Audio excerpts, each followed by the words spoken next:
જામનગર મહાનગરપાલિકાના ward number 2 ખાતે કુલ 44,40,000 રૂપિયાના વિકાસ કાર્યોના ખાતમુહૂર્ત કાર્યક્રમનું આયોજન કરવામાં આવ્યું છે। આ કાર્યો પૂર્ણ થતા વિસ્તારમાં આધુનિક સુવિધાઓમાં વધારો થવાની અપેક્ષા છે। તે જ સાથે ખંભાળિયા બાયપાસ નજીક 135 કરોડના ખર્ચે ઓવરબ્રિજ બનાવવાની સૈદ્ધાંતિક મંજૂરી પણ મળી છે, જેનાથી ટ્રાફિક સમસ્યામાં મોટી રાહત મળશે। આ વિકાસ કાર્યોને લઈને સ્થાનિકોમાં ખુશીની લાગણી જોવા મળી રહી છે। જામનગર મહાનગરપાલિકાના વોર્ડ નંબર 2 ખાતે કુલ 44,40,000 રૂપિયાના વિકાસ કાર્યોના ખાતમુહૂર્ત કાર્યક્રમનું આયોજન કરવામાં આવ્યું છે। આ કાર્યો પૂર્ણ થતા વિસ્તારમાં આધુનિક સુવિધાઓમાં વધારો થવાની અપેક્ષા છે। તે જ સાથે ખંભાળિયા બાયપાસ નજીક 135 કરોડના ખર્ચે ઓવરબ્રિજ બનાવવાની સૈદ્ધાંતિક મંજૂરી પણ મળી છે, જેનાથી ટ્રાફિક સમસ્યામાં મોટી રાહત મળશે। આ વિકાસ કાર્યોને લઈને સ્થાનિકોમાં ખુશીની લાગણી જોવા મળી રહી છે।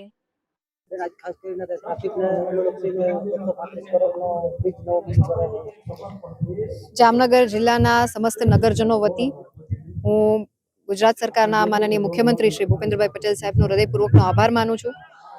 ગુજરાત હવે એ દિશામાં પ્રગતિ કરી રહ્યું છે કે જ્યાં ઉદ્યોગોને વેગ મળે, કનેક્ટિવિટી મળે અને સાથે સાથે ટ્રાફિકની સમસ્યાનું સમાધાન થાય એ માટે જે 135 કરોડની જોગવાઈ અને એની સૈદ્ધાંતિક મંજૂરી આ તકે પ્રાપ્ત થઈ છે, ત્યારે જામનગર જિલ્લા માટે, દેવભૂમિ દ્વારકા માટે આ ખૂબ ગૌરવની વાત છે। અને જામનગર જિલ્લો છે ઉદ્યોગની સાથે સાથે ટુરિઝમનું પણ હબ છે।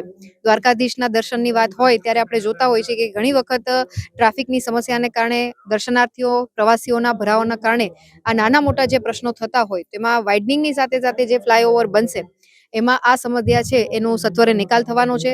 ક્વોલિટી સાથેનું કામ એ ગુજરાત સરકારની હંમેશા પહેલ રહી છે અને આ કામની સૈદ્ધાંતિક મંજૂરી મળી ગયેલ છે, ત્યારે આવનારા સમયમાં ક્વોલિટી સાથેનું કામ પણ શરૂ કરવામાં આવશે। ત્યારે પુનઃ હું ગુજરાત સરકારના માનનીય મુખ્યમંત્રી શ્રીનો હૃદયપૂર્વકનો આભાર માનું છું। છેવાડાનો આપણો જિલ્લો છે, છતાં પણ વિકાસની દરેક પરિભાષાને સાર્થક કરતા દરેક કામો આપણા જિલ્લાને પ્રાપ્ત થયા છે અને કનેક્ટિવિટી, ઇન્ફ્રાસ્ટ્રક્ચર, હેલ્થ, એજ્યુકેશન એ તમામે તમામ પાયાની સુવિધા આપણા જિલ્લાને ખૂબ સરસ રીતે પ્રાપ્ય બનતી હોય ત્યારે આ તકે હું પુનઃ મુખ્યમંત્રીશ્રીનો હૃદયપૂર્વકનો આભાર માનું છું।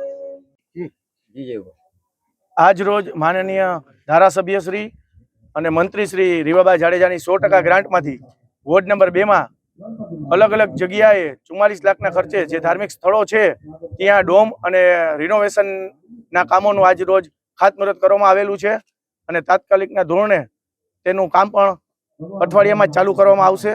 અને વોર્ડ નંબર 2 માં માન્ય ધારાસભ્ય શ્રી દ્વારા અલગ અલગ વિકાસના કામો માટે કરોડો રૂપિયાની સરકારશ્રીમાંથી અહીંયા ગ્રાન્ટ લઈ આવી અને ખાસ કરીને અહીંયા જે આપણે લાઇબ્રેરી વોર્ડ નંબર 2 માં સ્પોર્ટ્સ સંકુલ તથા વિકાસના કામો ઘણા બધા જે અહીંયા ચાલુ છે તેમાં ધારાસભ્ય શ્રીનો ખૂબ અહીંયા સહી ફાળો છે।